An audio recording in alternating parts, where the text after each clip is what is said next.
Good morning students.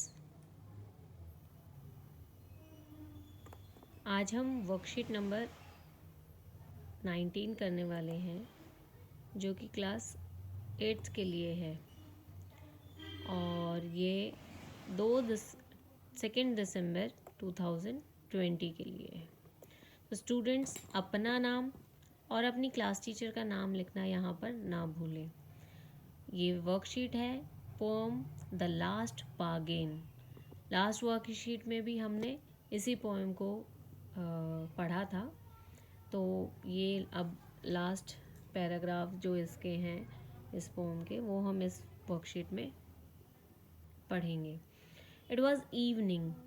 हमने देखा था ये पोएम जो है वो रविंद्रनाथ टैगोर जी की है और उसमें क्या है, एक आदमी को जॉब चाहिए और वो उसके पास सबसे पहले किंग आता है जो उसको उसके पावर से उसको हायर करना चाहता है। फिर उसके पास एक ओल्ड मैन आता है जो उसको मनी से हायर करना चाहता है। तो अब हम इसमें आगे देखते हैं कि फाइनली इस पोएम में क्या होता है और कौन कौन से ऑफर्स उसको आते हैं।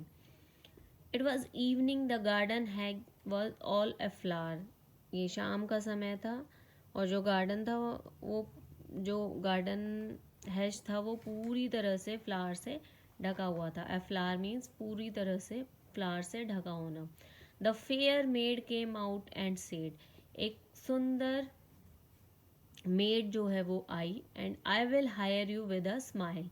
और उसने कहा कि वो उसको एक स्माइल के साथ हायर करना चाहती है। Her smile पेल्ड and melted into tears and she went back alone into the dark. तो उसकी जो स्माइल थी वो पेल हो गई और वो मेल्ट हो गई टीयर्स में।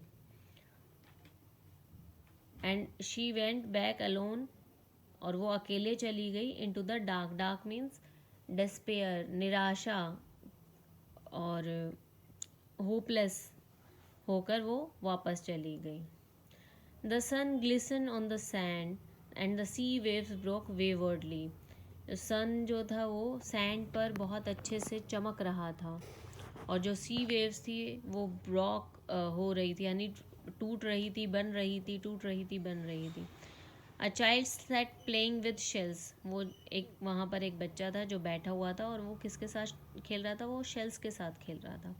ही raised his head and seem to know me. उसने अपने सर को उठाया और मुझे देखा और कहा आई हायर यू विद नथिंग। मैं तुम्हें किसी भी चीज़ के साथ, ना ही मनी के साथ, ना ही पावर के साथ, ना ही ब्यूटी के साथ हायर करता हूँ। मैं आपको किसी चीज़ के साथ हायर नहीं करता। From thence forward that bargain struck in child's play made me a free man. और तभी से वो जो मैन था ये उसका लास्ट बार्गेन था और वो जो बच्चे ने जो ऑफ़र उसको दिया था कि आई हायर यू विद नथिंग, वह उसी के साथ रहा। वही उसका लास्ट बार्गेन था और उसने उस बार्गेन ने, बच्चे वाले ऑफ़र ने उसको एक फ्री मैन बना दिया। सो स्टूडेंट, ये पोएम के लास्ट 2 पैराग्राफ थे जो हमने रीड कर लिए और समझ लिए हैं। Now will go for the question answers. The first question: what did young maiden offer to with hire him with? जो यंग मेडन थी उसने उसको क्या ऑफर दिया था? किसके साथ वो उसको हायर करना चाह रही थी? तो answer is smile. The young maiden offered to hire him with smile. The next one, the word afflower means. The word afflower means covered with flowers.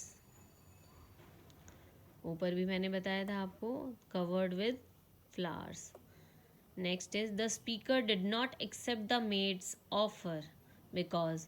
क्यों उसने मेड के ऑफ़र को एक्सेप्ट नहीं किया?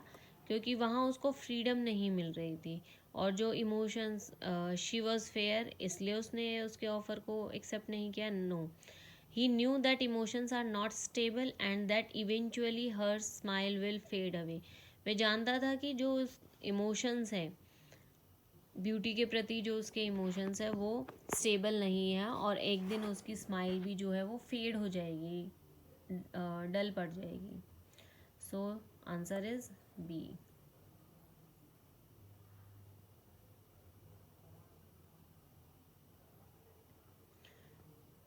Fourth is the word dark in the third stanza of the poem symbolize. जो word dark है वो किसको सिम्बलाइज कर रहा है जो थर्ड स्टेंजा में है? First option is darkness and second option is hopelessness and despair. So answer is B, hopelessness. मैंने ऊपर भी बताया था कि वो जो मेड थी वो वापस चली गई अकेले ही. डिस्पेयर, निराशा में, और होपलेसनेस में, बिना उम्मीद के. What was the child doing? Child क्या कर रहा था? Playing with flowers? No, playing with sea shells. किसके साथ खेल रहा था वो? Playing with sea sales.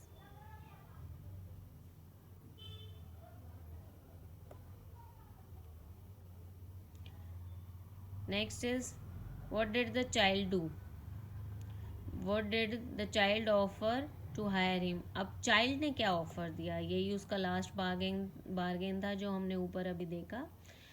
जो चाइल्ड ने उसको हायर किसके साथ करने को बोला? नथिंग. ना ही स्माइल के साथ, ना ही मनी के साथ. किसके साथ? नथिंग. किसी भी चीज़ के लिए नहीं. Find in the poem a line that match the following. हमें पोएम में से एक लाइन फाइंड आउट करनी है जो इस लाइन के साथ मैच करती है.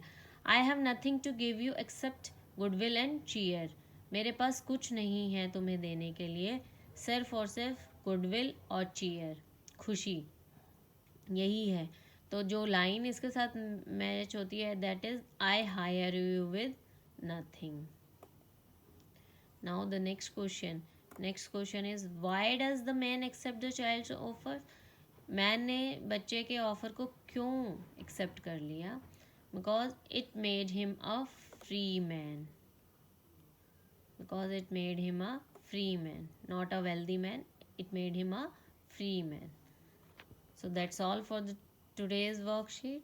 Thank you. Have a nice day.